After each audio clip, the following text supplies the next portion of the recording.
Bonjour à tous et à toutes, j'espère que vous allez bien. Tout le monde m'entend bien, j'imagine? Yes sir, parfait. Fait que c'est vraiment un honneur pour moi d'être devant vous en ce moment. J'espère que vous allez apprécier. Donc, pour ceux qui ne me connaissent pas, mon nom c'est Sean Rick et le nom de la conférence que je vais donner, c'est l'enseignement spirituel par les fractales.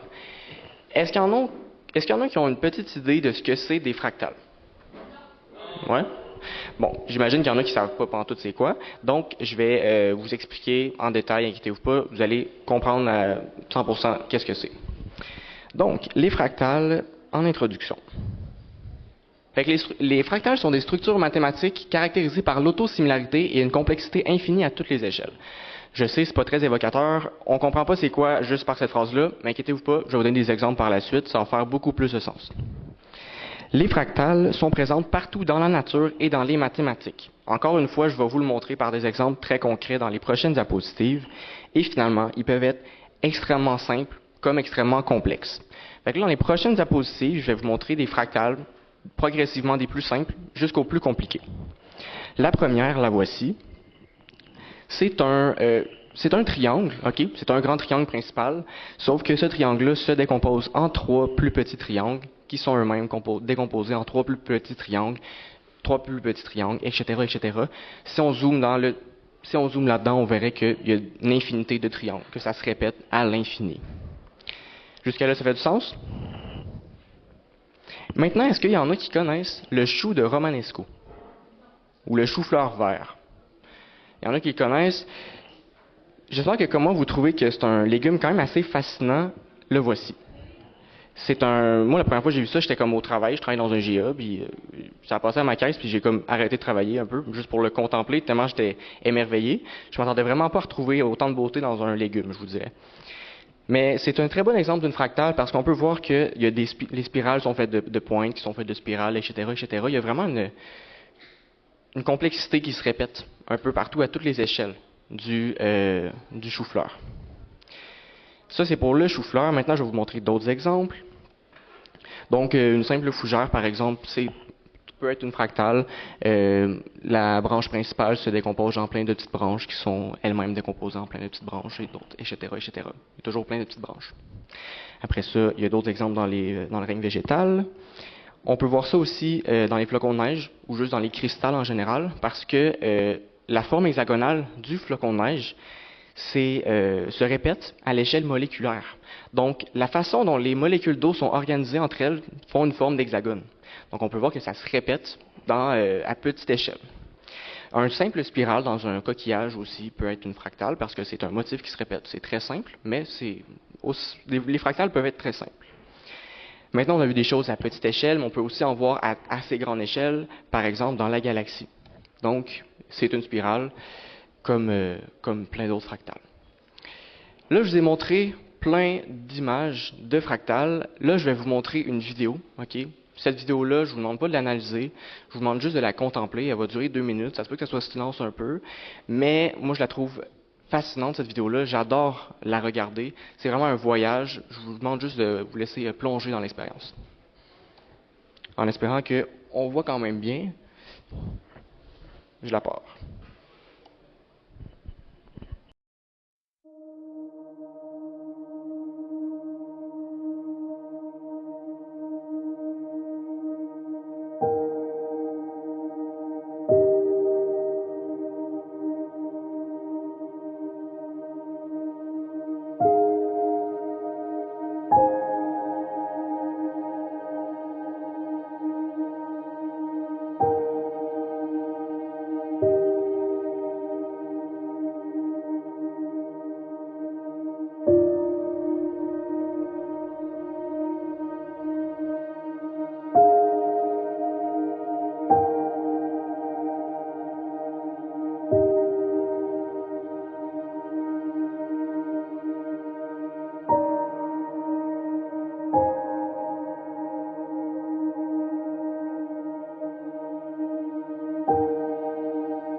C'est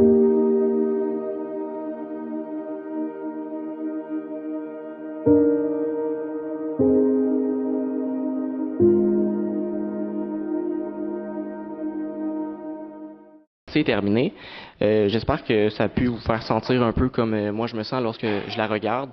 Je peux regarder ça de longues minutes, comme 15 minutes, tellement je me sens bien en regardant ça.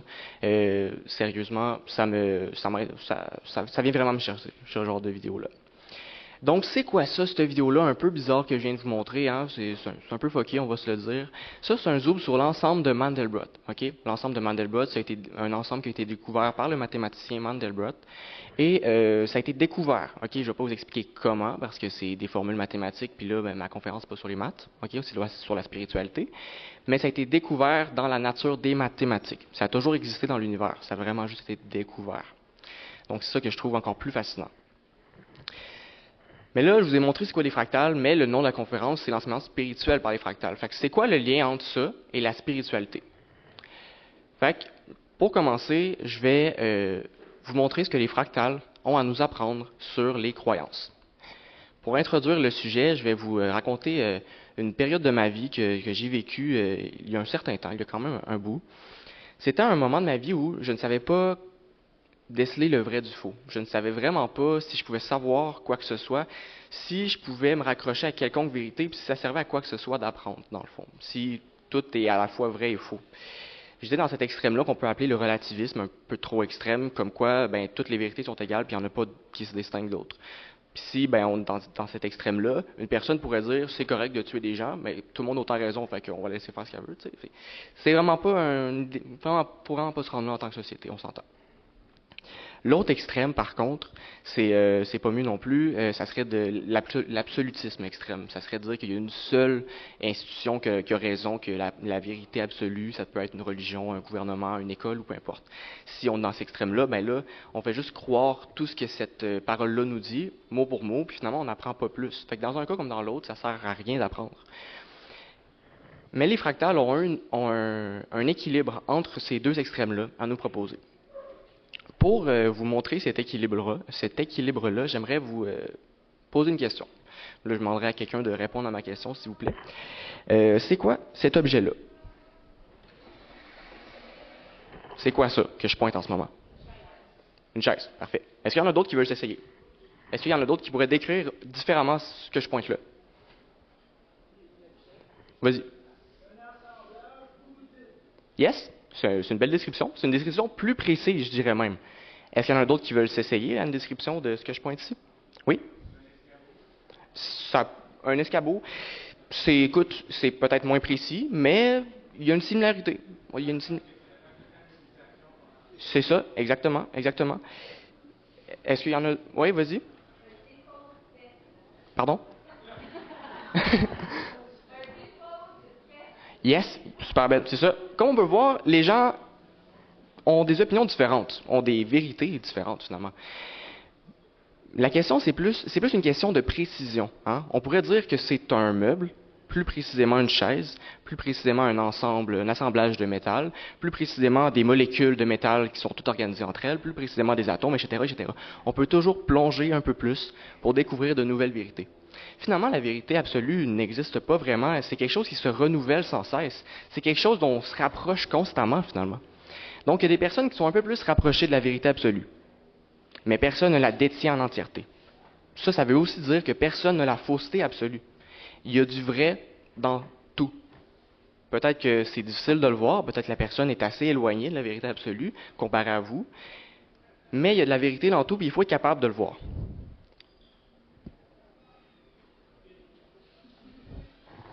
Oh, merci. Il faut être capable de le voir. Il faut rester ouvert d'esprit à la vérité que les autres peuvent nous apporter. Hein? Surtout sachant que ce qu'on apprend, demain, ça peut s'avérer inexact, puis on pourrait découvrir que je peux être encore plus précis sur la vérité. Puis en fait, on va le découvrir qu'on peut être plus précis sur la vérité parce que on va toujours avoir des choses à apprendre. On est toujours infiniment ignorant devant l'infinie vérité. Ça peut presque faire peur. T'sais, ça sert à quoi d'apprendre si on va jamais l'avoir, la vérité absolue? On va toujours apprendre, finalement. On va toujours être ignorant. Ça sert à quoi d'apprendre, dans le fond? À quoi ça sert d'apprendre? C'est que ça fait du bien. On se sent grandir. C'est le fun d'apprendre. C'est le fun de se rapprocher de la vérité absolue. Puis c'est justement comme ça qu'on sait si on s'en rapproche de la vérité absolue. C'est comme ça qu'on décèle le vrai du faux. C'est qu'est-ce que ça vient nous faire en dedans.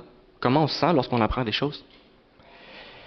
Fait qu'il faut rester humble, puis il faut toujours vouloir apprendre. Fait que c'était ça que j'avais à montrer sur les croyances. Maintenant, j'aimerais vous montrer ce que les fractales ont à nous apprendre sur l'estime de soi et l'humilité. Fait que là, ce que je vais faire, c'est prendre 2 arrêts sur image dans la vidéo. Je vais en prendre un plus au début. Voilà. Est-ce que vous trouvez que cette image-là est belle? Il y a de la beauté dans cette image-là. Hein? Si je vous dis que peu importe où on zoome à l'intérieur, il y a de l'infinie complexité, de l'infinie beauté à y trouver. Vous êtes d'accord avec moi? Parfait. Donc, cette image-là est digne d'infini amour, d'infinie contemplation. N'est-ce pas? Yes. Maintenant, je vais prendre une autre image, plus loin dans la vidéo. Donc, il faut zoomer dans la première pour trouver la deuxième. Elle est beaucoup plus petite, la deuxième image. La voici. Est-ce que vous trouvez que cette image-là est belle? Si je vous dis que peu importe où on zoome à l'intérieur, il y a de l'infinie complexité, il y a de l'infinie beauté, vous êtes d'accord avec moi?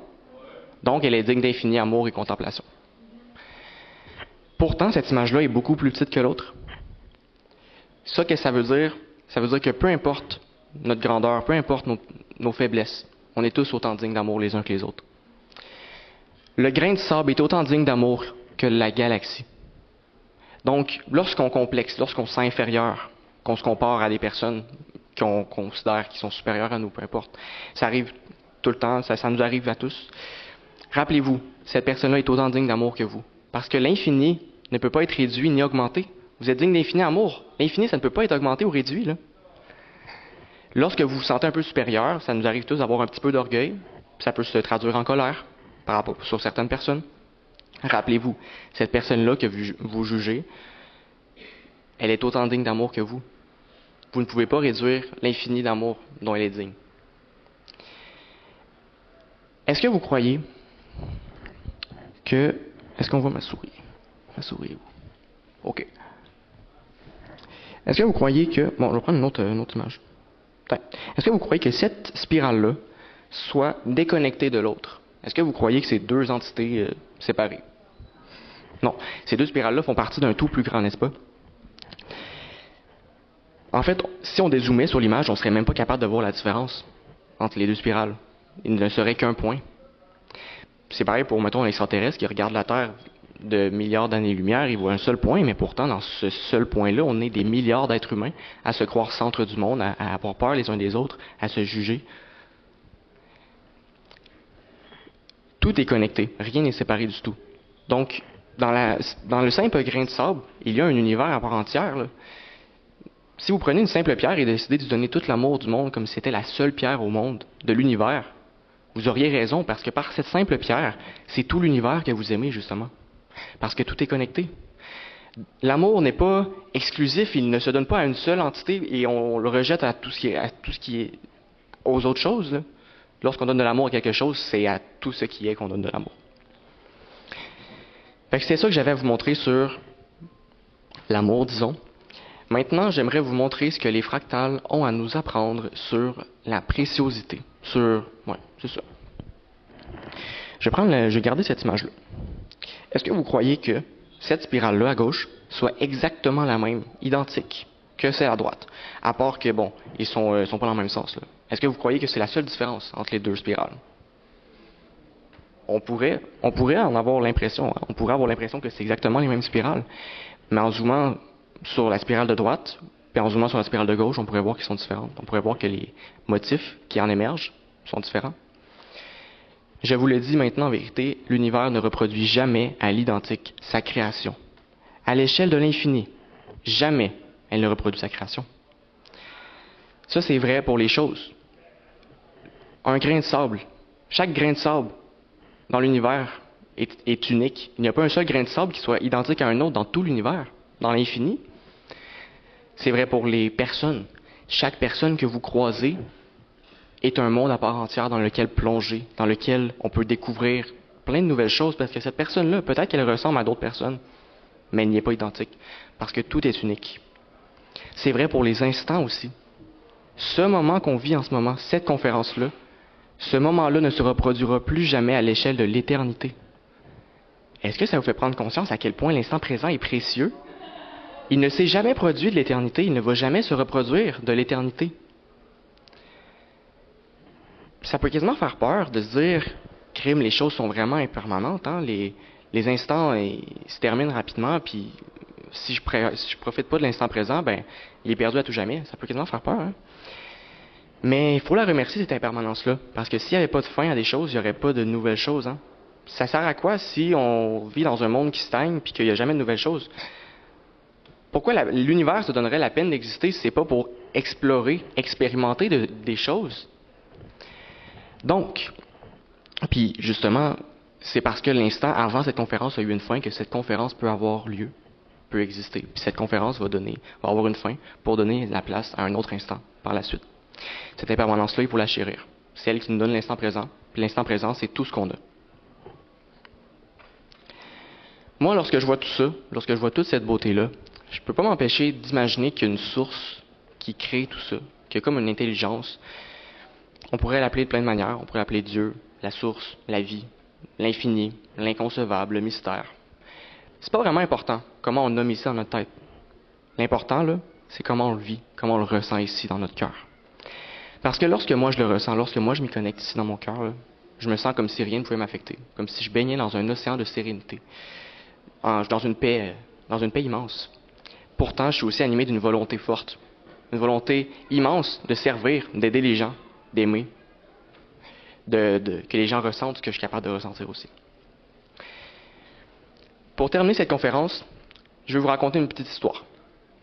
C'est l'histoire, il y a extrêmement longtemps, aux premiers instants du Big Bang, il n'y avait que les petites particules qui erraient chacune dans l'existence. Il n'y avait pas vraiment de but, il faisait juste exister. Mais là, après ça, l'univers a pris un peu plus de place. Les particules ont eu plus de place pour s'organiser entre elles. Ils ont commencé à former les premières particules, donc les atomes. Les premiers atomes ont commencé à apparaître, hein. Donc ces particules-là se sont comme rassemblées autour d'une force pour faire partie de quelque chose de plus grand. Ensuite, les atomes, avec plus de place, ont commencé à s'organiser entre eux pour faire des molécules. Les molécules, donc ces entités un peu plus organisées, disons, etc., etc. Les molécules ont commencé à s'organiser entre eux pour faire tout ce qu'on connaît dans le cosmos, les planètes, les comètes, etc., les nébuleuses, toutes ces belles choses-là, même les soleils, hein, les étoiles, je veux dire. Ces quantités énormes de matière-là, de molécules, qui veulent tellement fusionner ensemble, qui se rassemblent tellement entre elles, que ça en fait de la lumière. Hein, c'est ça, la fusion nucléaire. Même les trous noirs aussi, encore plus big que les étoiles. Puis un jour, sur une de ces planètes-là, les molécules ont commencé à s'organiser d'une manière bien particulière. Donc, on a formé une cellule. La première cellule est apparue. La vie s'est continuée d'une différente façon. Hein, la vie n'est peut-être pas apparue, parce que la vie, ça a toujours été ce mouvement-là de créer de nouvelles choses, de se rassembler pour faire émerger de nouvelles créations. Mais elle s'est continuée dans une cellule. Sauf que la cellule était seule, hein, elle errait dans l'existence, puis elle n'avait pas vraiment de but. Mais un jour, il y a d'autres cellules qui sont apparues. Puis là, les cellules entre elles ont sûrement été en compétition pour la nourriture. Sûrement qu'ils n'avaient pas vraiment confiance les unes entre les autres, parce que il y avait juste la vie unicellulaire, hein. Il y avait juste des cellules. Mais un jour, plusieurs cellules ont commencé à s'organiser entre elles, ont commencé à se rassembler autour d'une force commune, puis ça a formé les premières vies multicellulaires pour ensuite continuer à se développer, pour faire les végétaux, les animaux, etc., etc., jusqu'à avoir la vie qu'on connaît, la merveilleuse vie qu'on connaît sur Terre en ce moment. Le défi qui était donné aux premières cellules, hein, est-ce qu'on a peur les unes des autres ou est-ce qu'on collabore pour faire partie de quelque chose de plus grand? Ce défi-là, on l'a encore en ce moment. On peut choisir d'avoir peur les uns des autres. Hein, on peut choisir de se juger, de se mépriser, etc. Ou on peut choisir de pardonner, de remercier, de donner, d'aimer. Peu importe la façon, peu importe de quelle manière on aime, finalement c'est vraiment ça, hein, c'est aimer l'important. Donc, alors là on pourrait faire partie d'un organisme immense qui est la Terre, puis chaque humain sur Terre serait une cellule. Puis à ce moment-là, on ferait continuer la vie justement, on entrerait dans ce mouvement-là qui existe depuis la création de l'univers, là. Il faut chérir notre individualité, parce qu'on est tous uniques. Il faut la chérir et il faut la garder. Il faut garder notre libre arbitre. Mais il faut quand même choisir de prendre conscience qu'on fait partie de ce tout-là plus grand. Ce défi-là de choisir l'amour, le rassemblement, êtes-vous capable de le surpasser dès maintenant? Voilà, c'est tout pour ma conférence. J'espère que vous l'avez apprécié.